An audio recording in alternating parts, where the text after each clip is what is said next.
Ka-Express, usap-usapan na naman ng mundo ng basketball ang pangalan ni Kai Sotto. Sa tuwing dumating ang NBA Summer League, hindi nawawala ang tanong ng mga fans, bakit minsan namibigyan siya ng oportunidad pero may mga pagkakataon din na hindi siya naisama sa lineup. Ito ang dahilan kung bakit laging trending ang journey ni Kai, puno ng pag-asa, intriga at sorpresa. Kung babalikan, naging highlight noong 2022 nang una siyang sumabak sa NBA Summer League para sa Orlando Magic. Doon unang nasilayan ng mga scouts ang kanyang tangkad na 7'3" at natural na instinct sa ilalim. At mula roon, naging bukas ang pinto para kay Kai dahil ilang teams pa ang nagpakita ng interest sa kanya. Kabilang na ang New York Knicks, Sacramento Kings at maging ang Dallas Mavericks. Pero hindi lahat ng invites ay natuloy. May mga pagkakataong dumaan siya sa workout pero hindi naisama sa final Summer League roster. Ayon sa mga insiders, malaking factor ang timing ng kanyang commitments abroad. Kasama na rito ang paglalaro niya sa Japan B-League at ang national team duties sa Gilas, Pilipinas. Para sa ilang teams, mahalaga ang full availability ng player, lalo na't short tournament lang ang Summer League. Gayunpaman, kahit hindi tuluyang nakapirma sa Summer League, hindi may kakailan na ginulat niya ang mga NBA scouts. May reports na nagsasabing, impressed ang ilang NBA coaches sa kanyang rim protection, basketball IQ at passing ability na bihira sa isang 7'3" player. Ang tanong na lang palagi, sapat ba ang kanyang consistency and conditioning para makumbinsi ang isang franchise na bigyan siya ng mas malaking role?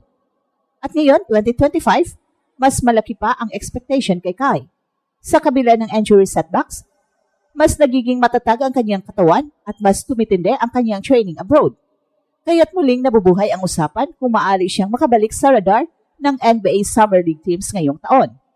Ka-Express, malinaw na kahit hindi laging nakikita sa spotlight si Kai, hindi siya nakakalimutan ng mga scouts. Ang bawat invite, bawat workout ay patunay na may interest pa rin ang NBA sa kanya. Ang tanong na lang, kailan ito magiging konkretong opportunity? Ka-Express, usap-usapan na naman sa basketball world ang pangalan ni Kai matapos lumabas ang mga ulat na may ilang NBA scouts at teams ang talagang nagbigay ng interest sa kanya, lalo na pagdating sa NBA Summer League invitations. Para sa isang Pinoy na lumaki sa Las Piñas at nangarap lang noon na makalaro sa UAP, ang bawat banggit ng kanyang pangalan ng mga NBA scouting reports ay isang malaking tagumpay na agad. Simula pa noong 2022 NBA draft, hindi nawawala sa radar ng ilang koponan si Kai. Yes, hindi siya napili sa draft, pero pagkatapos noon, nakapag-workout siya sa ilang NBA teams gaya ng Orlando Magic, New York Knicks, Sacramento Kings at Indiana Pacers. Ang bawat workout na ito ay hindi basta-basta. Dito sinusukat ang kanyang footwork, strength at pick-and-roll defense, shooting touch at higit sa lahat, kung kaya niyang makisabay sa bilis ng laro ng NBA.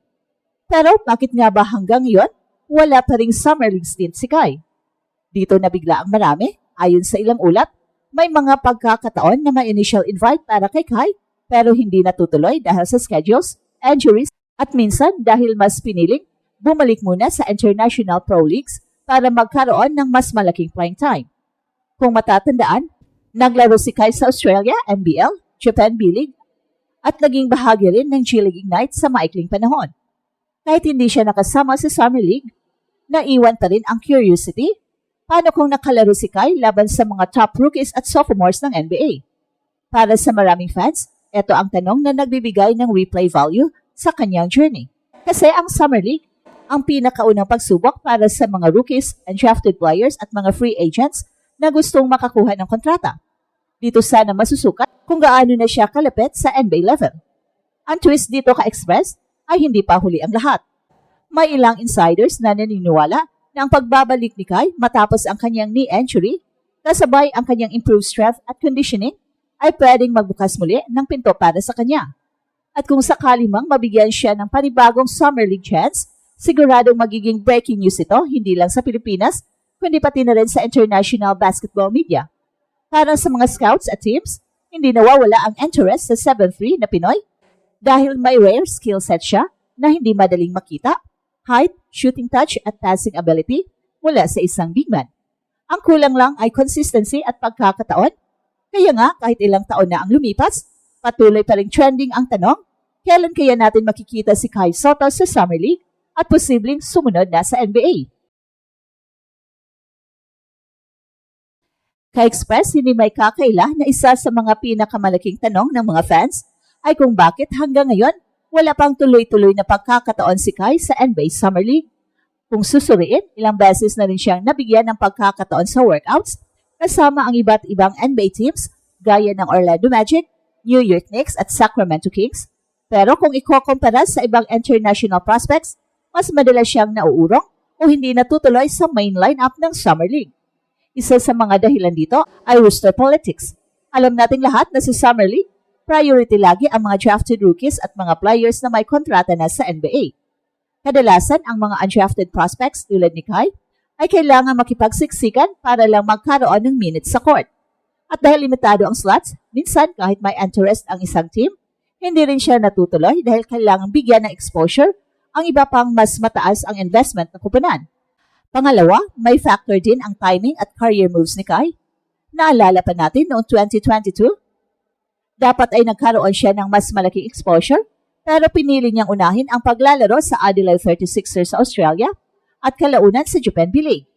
Hindi masama ang desisyon dahil lumakas ang kanyang katawan at dumami ang international experience niya.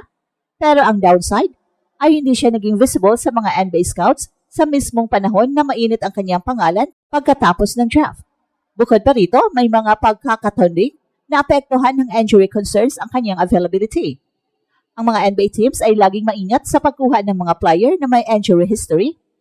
At kahit hindi major ang mga injuries ni Kai, nakadagdag ito ng pagdududa ng ilang teams kung kakayanin ba niya ang bilis at physicality ng NBA game.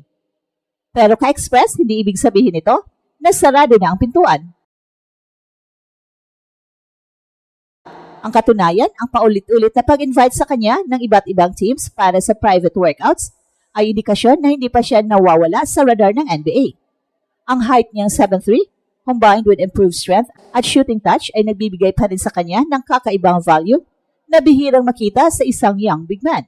Kung titingnan natin, ang Summer League ay hindi lang sukatan kung sino ang makakapasok sa NBA roster agad. Para sa iba, stepping stone ito upang makilala, mapansin at makakuha ng training camp invites at doon pumapasok si Kai. Bawat missed Summer League opportunity ay pwedeng gawing motivation para sa susunod na pagkakataon. Ka-Express, ang pinakamahalagang tanong, kapag dumating ulit ang pagkakataon para kay Kai sa Summer League, sapat na ba ang kanyang transformation at improvement para masabing this time he's ready? At yan ang abangan ng buong mundo.